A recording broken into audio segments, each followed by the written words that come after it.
Hi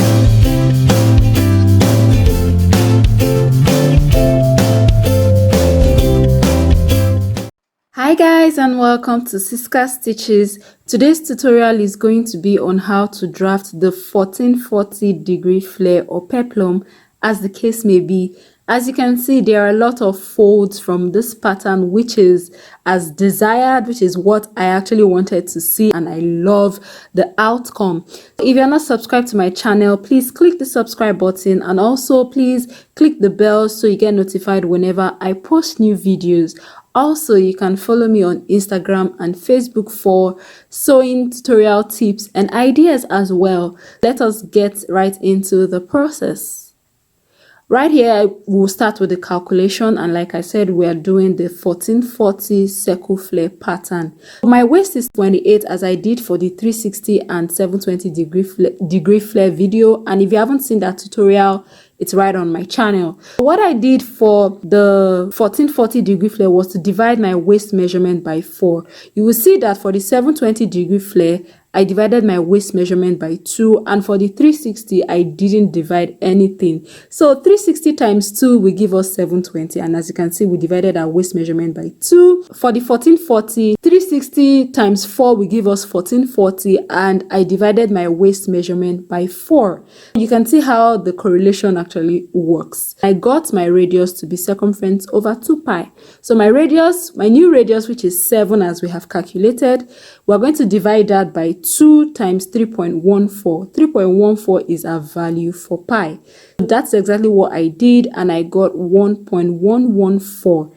But I cannot measure 1.114 on my tape rule. So what we are going to do is go to the nearest measurement after 1 inch, which is 1.125.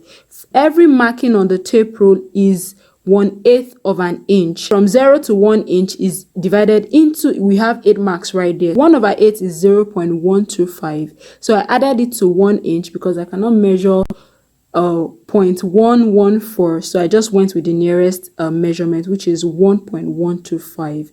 So this is what we're going to be working with. I folded my pattern into 4. First, you fold it into 2. And then I folded it again. You have 4 layers of paper on top of each other. What I'm going to do now is mark this 1.125 right on the paper, and I'm starting from this apex, the folded edge actually. So I'm going to be marking 1.125 all around the pattern from that apex, like I said. And then once I'm done marking, I'm going to join the points to form more or less like a small quadrant of a circle. Once I'm done with this, join the point, and then we're going to go ahead and mark the length of the peplum or flare, as the case may be. I'm going to go with 7 inches, which is what I did for the 360 and 720 flare video. Like I said, if you haven't seen that tutorial, it's right on my channel. Go ahead and watch and decide whether you want to go with this or go with that type of flare.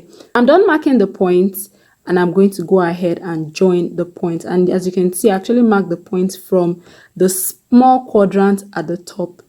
The next thing we're going to do now is cut the pattern out.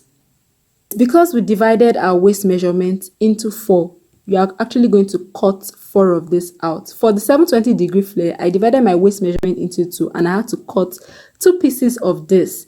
You have a circle now, but as you can see, this circle is actually too small to fit my waist.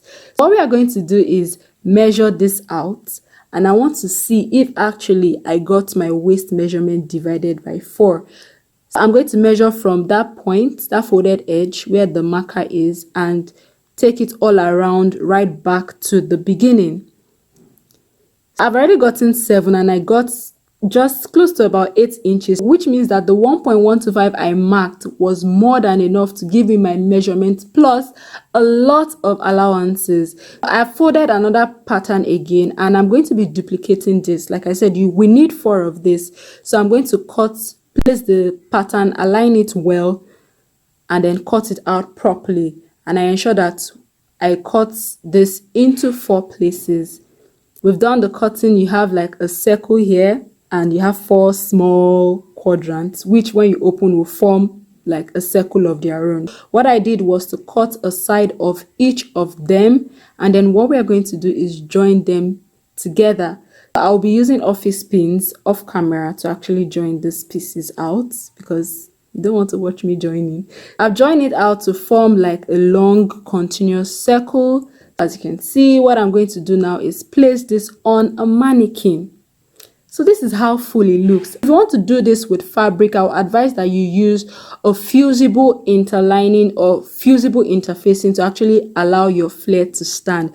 I hope you enjoyed this tutorial. I hope you liked this video. Please don't forget to subscribe, don't forget to like, and don't forget to share my video to your sewing friends and mates. Thank you for watching.